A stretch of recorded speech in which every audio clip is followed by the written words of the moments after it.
Hi everybody, I'm Iris and this is the channel Iris Gem. So, food in class. Some people are super for it, some people are super against it. Me, I'm super for it. I was always eating in class as a kid, and I still eat in my classes today. It's just something that I do because I'm hungry almost all the time.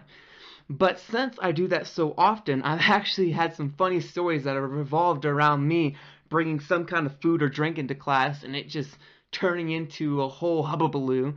So let's just figure out what those stories are. Okay, so this story isn't really about being in class having food or drink, it's about getting food or drink before class. So Chick-fil-A was doing this thing where once a week for a month they were handing out free coffees between like certain times, and it was this promotional thing. So during that month, me and my friends made a ritual. We would run over to Chick-fil-A, get our coffees, run back, and we would always be on time, except for this one time. This one time the bus was running late, so we're all super stressed, like, oh god, are we gonna be able to get our coffees? Because coffee is what's important in life, okay? Coffee is amazing. So we all group together as quick as we can. My two friends dropped their backpacks, but I decided to keep mine on because I'm worried about somebody stealing it because I'm just paranoid like that. And we run over to Chick-fil-A as fast as we can. We're already running a little behind schedule of what we like to do this at. So we get to Chick-fil-A and the line is huge because it's Chick-fil-A and Chick-fil-A is awesome. So naturally, yes, the line is huge. So we're standing in this line, we get our coffee as quickly as possible. We realize that we're already about 1 or 2 minutes late for class, and we're just like, we don't want to be any more late than we are right now because we're kind of students that aren't normally late.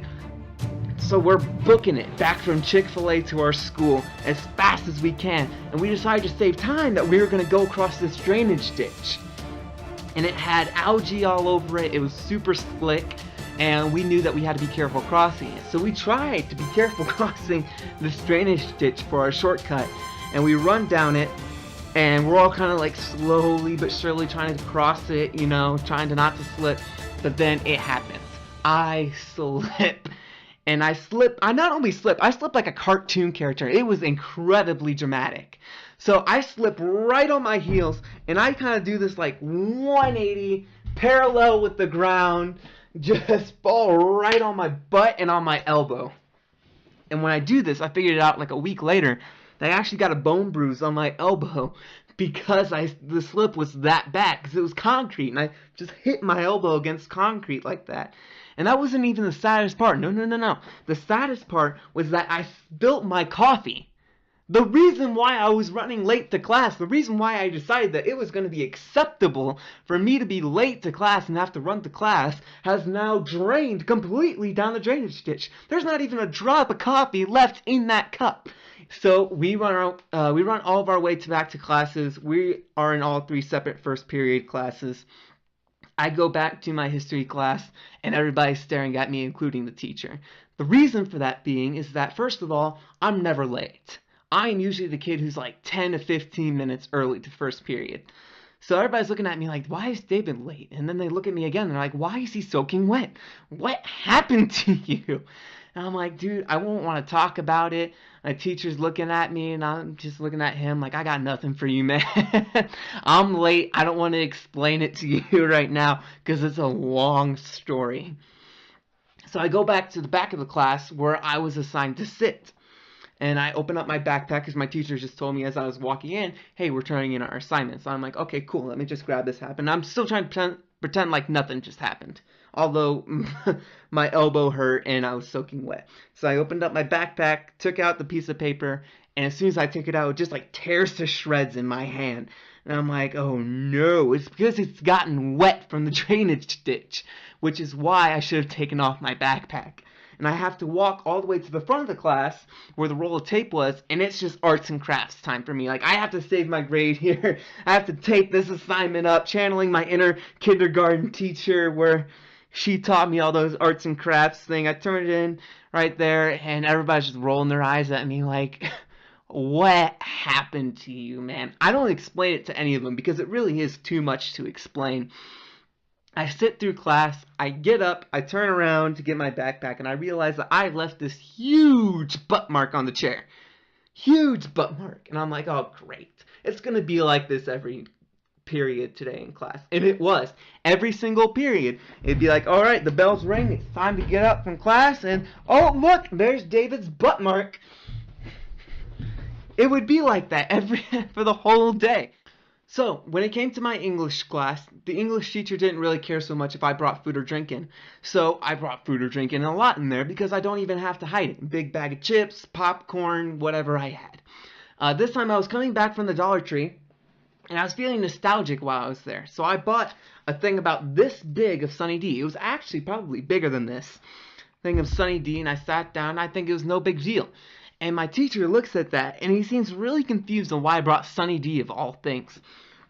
So then, his reaction to this, because he thought it was so weird, is that every example that he made for this class was about the Sunny D. Like, for instance, he would, like, construct a sentence out that would show us, like, the proper structure of a sentence, and it would always include my Sunny D as the noun.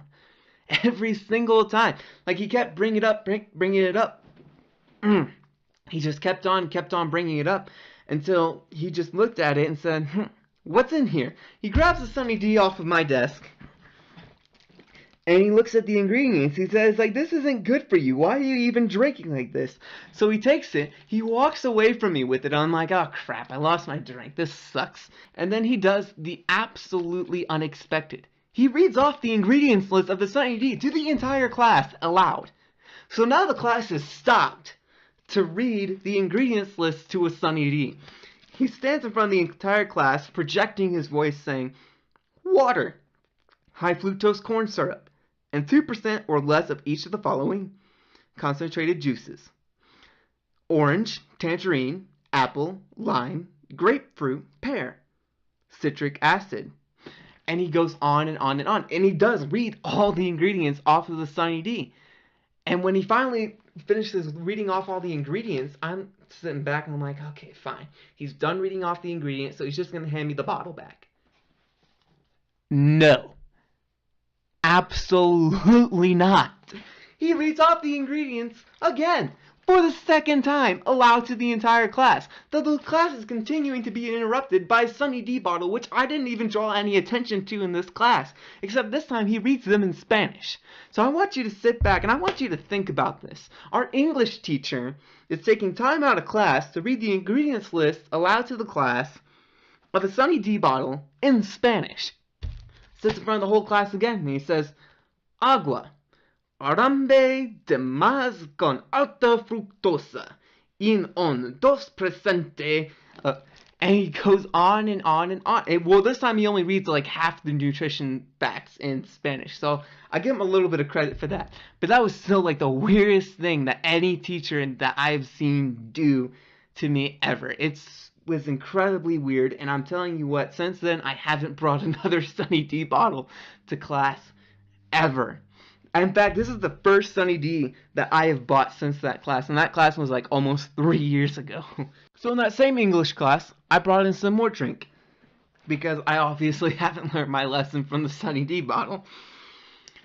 Before this happened, me and my friend went over to Arby's, and I didn't get anything, but he got like a whole meal deal, including like a large Mountain Dew. And it was one of those fountain drinks, so I thought to him, like, dude, I'm actually kind of thirsty right now. And I had a can of Pringles that I bought from 7-Eleven. And I finished eating the Pringles, so I'm like, dude, can you, like, dump some of your drink in this can of Pringles? Which, yeah, I know that sounds kind of weird, but, you know, desperate times call for desperate measures, right? So he pours his whole drink of Mountain Dew in my Pringles can, and to both of our amazement, this thing is waterproof. It actually works as a cup. I put the lid back on and it works perfectly. He goes back, he gets his free refill, and we walk back to class together. And I walk into my English class, and he walks into whatever class that he had. And I sat down, and I had a Pringles can in front of me. Now, when it comes to this English teacher, he loves Pringles. He's a marathon runner, and what he eats after a race is always Pringles. He just has this weird obsession with them. So we're in the part of class where we have to like write down a paragraph about some kind of prompt just to start off. And he comes over and he looks at my can of Pringles and he's like, Pringles. And although he was cool with food in class, he would always take some food from you if you had it. He called it like his teacher task. And there's some other teachers that I heard have kind of like a teacher tax, like it's okay for you to bring food, but I have to eat them too. He walks by and he goes, "Ooh, Pringles." So he opens the lid, looks down, and sees that the entire Pringles can is filled with Mountain Dew.